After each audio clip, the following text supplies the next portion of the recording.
Hello kids, welcome to our channel personal tutor. आज के इस वीडियो में हम देखने जा रहे हैं how to solve equations in algebra part 2। इससे प्रीवियस वीडियो में मैं आपको बता चुकी हूँ कि अलजेब्रा के अंदर हम कैसे इक्वेशंस को सॉल्व करते हैं। आज हम थोड़ी सी कॉम्प्लिकेटेड इक्वेशन लेने वाले हैं। उसमें हमने काफ़ी जो बेसिक इक्वेशंस होती हैं उनको हमने सॉल्व किया है। अब थोड़ा सा डिफ़िकल्टी लेवल हम बढ़ा देते हैं, ये लेवल 2 है। क्वेश्चन ले लेते हैं। 2x minus 3 upon 2 equals to 3x plus 4 upon 5। यहाँ लिखा होगा सॉल्व। अगर सॉल्व लिखा है, इसको सॉल्व करने के लिए बोला है, तो आपको x की वैल्यू फाइंड आउट करनी होती है। सॉल्व का मतलब यहाँ ये है। तो अब इस केस में क्या करना है आपको, अब ये सोचना पड़ेगा।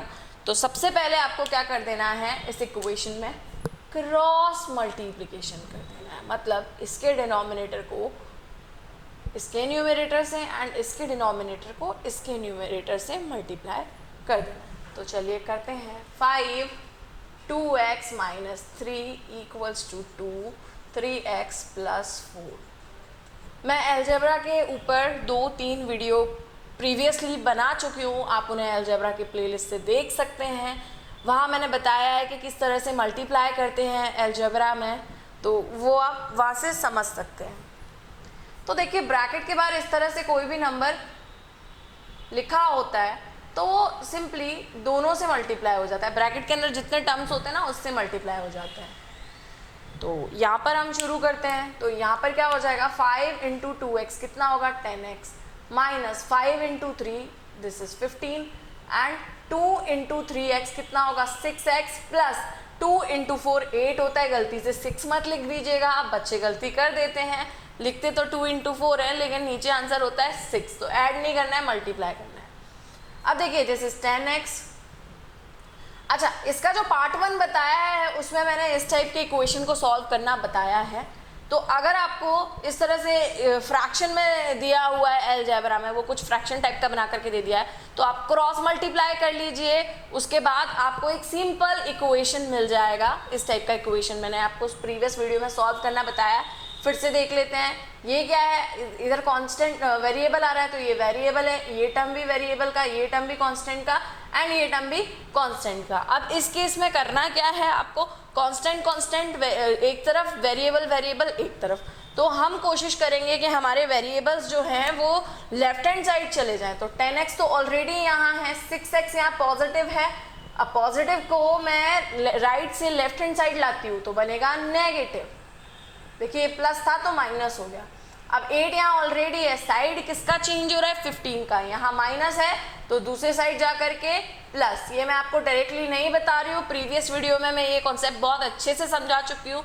मैं बार बार रिपीट कर रही हूँ कि अगर आपने वो वीडियो नहीं देखा है तो पहले उसे देखिए, उसके बाद आप इस तरह के इक्वेशन सॉल्व कर पाएंगे। तो 10x minus 6x this is 4x। अब यहाँ पर कितना होगा 23।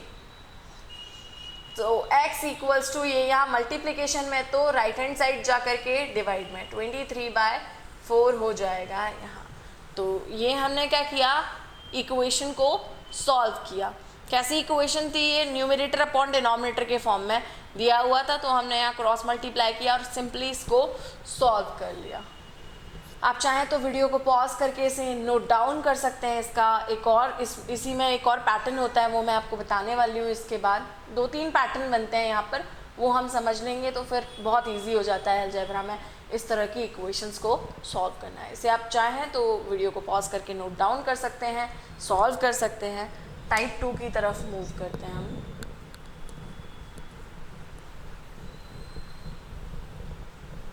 अगला क्वेश्चन है सॉल्व।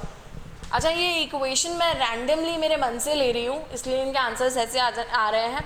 आपको जो भी इक्वेशंस आएंगे उनके आंसर फ्रैक्शन में भी हो सकते हैं, कोई इंटीजर भी हो सकता है, तो उसके लिए आप परेशान मत होइएगा।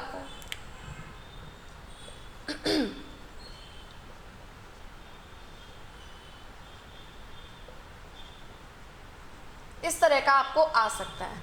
तो ये भी सिमिलर ही होता है, इसमें ज़्यादा प्रॉब्लम नहीं होती है। आपको यहाँ भी क्या करना है, क्रॉस मल्टीप्लाई करना है। वैसा ही होता है ये, जैसा आपने अभी टाइप 1 किया था वैसा ही होता है। तो बस यहाँ क्रॉस मल्टीप्लाई आप कर दीजिए। वीडियो को पॉज करके आप इस क्वेश्चन को खुद सॉल्व करने की कोशिश कीजिए। नहीं आता है तो फिर समझिएगा वापस से। अगर आपने पहला वाला टाइप कर लिया है तो ये भी हो ही जाएगा। Numerator upon denominator, numerator upon denominator, बीच में इक्वल का साइन है। सो हमने क्या कर दिया है, क्रॉस मल्टीप्लिकेशन। 5 यहाँ 4 यहाँ मल्टीप्लाई करना आपको आता होगा, आई होप। नहीं आता है तो समझ लीजिए ब्रैकेट के बाहर 5 लिखा हुआ है तो ब्रैकेट के अंदर दोनों टर्म से मल्टीप्लाई हो जाएगा। 5 × 7 35 और ये x एंड 5 × 5 25। अब 4 को जब मैं 2x से मल्टीप्लाई करूँगी तो 4 2s are 8x एंड 4 × 3 कितना हो जाएगा 12। ठीक है, इसके बाद मैंने क्या बताया है, ये वेरिएबल, ये कांस्टेंट, ये कांस्टेंट। तो वेरिएबल हमें चाहिए लेफ्ट हैंड साइड में। आप राइट हैंड साइड में भी रख सकते हो, लेकिन मैं लेफ्ट हैंड साइड प्रेफर करती हूँ वेरिएबल के लिए। तो यहाँ पर 35x अपने प्लेस पर ही है, कोई साइन का चेंज नहीं। 8x का प्लेस चेंज हो रहा है तो कितना हो जाएगा -8x। This is 12। अब मैं 25 का साइड चेंज कर रही हूँ तो -25। तो यहाँ पर कितना होगा,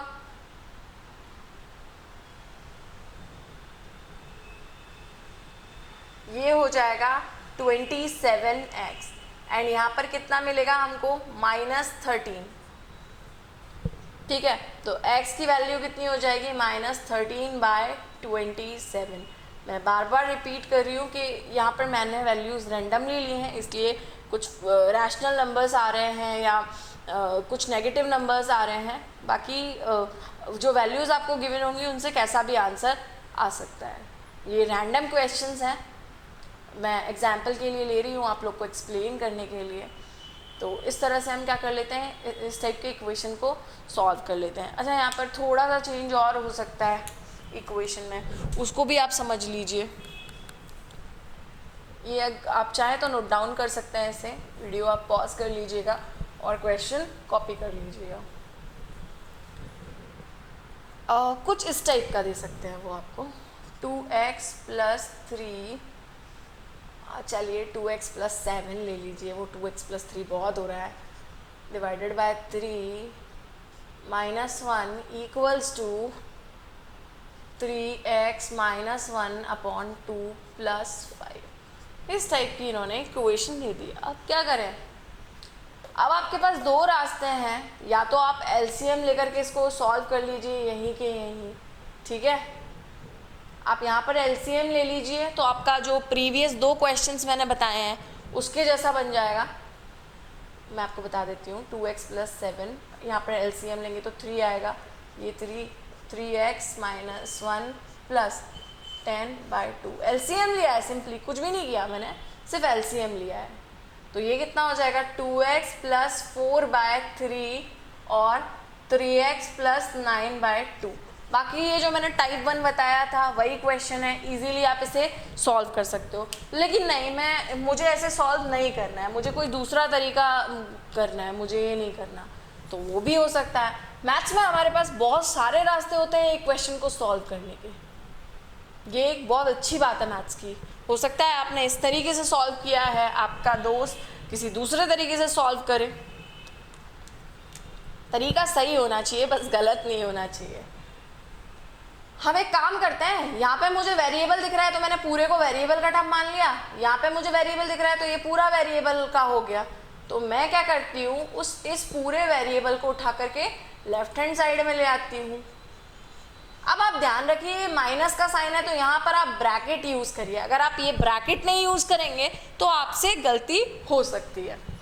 अब यहाँ पर मैंने क्या किया, 5 और ये नेगेटिव वहाँ जाएगा क्योंकि ये कांस्टेंट है तो मुझे राइट हैंड साइड पहुँचाना है, +1 मैंने कर लिया। अब करना क्या है, करना वही है एलसीएम। या तो पहले उस तरीके से कर लेते या आप भी कर लो। एलसीएम कितना हो जाएगा, 3 और 2 कुछ भी कॉमन नहीं है तो डायरेक्टली मल्टीप्लाई कर सकते हैं, तो एलसीएम हो गया 6। अब यहाँ पर मुझे करना पड़ेगा 2 से मल्टीप्लाई। मैं ऐसा मान के चल रही हूँ कि आपको एलसीएम बहुत अच्छे से आते हैं। अगर आपको एलसीएम में प्रॉब्लम है तो आप पहले एलसीएम का वीडियो देखिए, क्योंकि अगर मैं एलसीएम कराऊंगी तो फिर वीडियो बहुत लंबा हो जाएगा। आपको एलसीएम पर वीडियो चाहिए इसके अंदर तो आप कमेंट सेक्शन में बता सकते हैं। 5 + 1 कितना हो गया 6। अगर मैं यहाँ पर ब्रैकेट नहीं यूज़ करती तो बच्चे क्या करते हैं, -3 × -1 क्या होगा +3 होना चाहिए। अगर ब्रैकेट इस्तेमाल नहीं करते हैं तो बच्चे फ्लो में उसको क्या लिखा रहने देते हैं, -1 लिखा रहने देते हैं, सिर्फ माइनस को यहीं मल्टीप्लाई करते हैं, तो वो गलती हो जाती है। तो अगर आप माइनस का साइन इस्तेमाल कर रहे हैं ऐसे 2 टर्म्स में अलजेब्रा के अंदर तो आप ब्रैकेट ज़रूर लगाइए। सब्ट्रैक्शन के टाइम भी मैंने बताया था ब्रैकेट लगाना ज़रूरी है।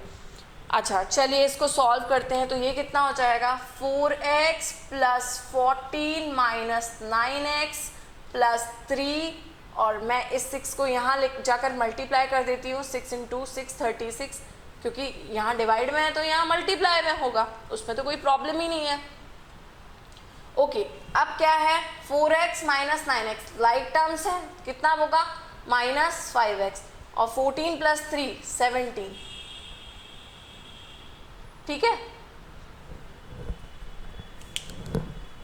चलिए यहाँ आगे हम फर्दर इसको सॉल्व कर लेते हैं। तो कितना हो जाएगा -5x = 36 - 17, तो यहाँ पर कितना बचेगा 16 - 7 19, -5x = 19, या ठीक है। तो यहाँ x = -19/5। तो इस तरह से हमने क्या किया, इस इक्वेशन को सॉल्व कर लिया। पहला वाला मेथड आप चाहें तो वो कर सकते हैं, यहीं के यहीं एलसीएम लेकर के आप कर लेंगे। वो मैंने आपको एक इक्वेशन बना के दे दिया था, फिर वो जो टाइप 1 वाला क्वेश्चन था उसके जैसा हो गया था बिल्कुल।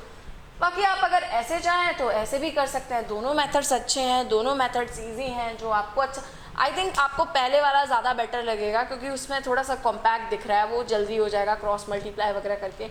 यहाँ पर एलसीएम और फिर ये साइन का ध्यान रखना है, वो थोड़ा सा कॉम्प्लिकेटेड हो सकता है शायद आपके लिए। बाकी पहला वाला आपको ज़्यादा अच्छा लगा होगा इनमें मेथड। तो इस तरह से हम करते हैं, इक्वेशंस को सॉल्व करते हैं अलजेब्रा के अंदर।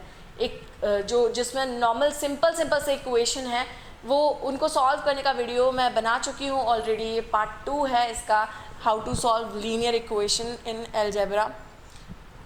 तो ये वीडियो अगर आपको पसंद आया हो तो वीडियो को लाइक कीजिए, साथ ही साथ चैनल को सब्सक्राइब कीजिए। Thank you.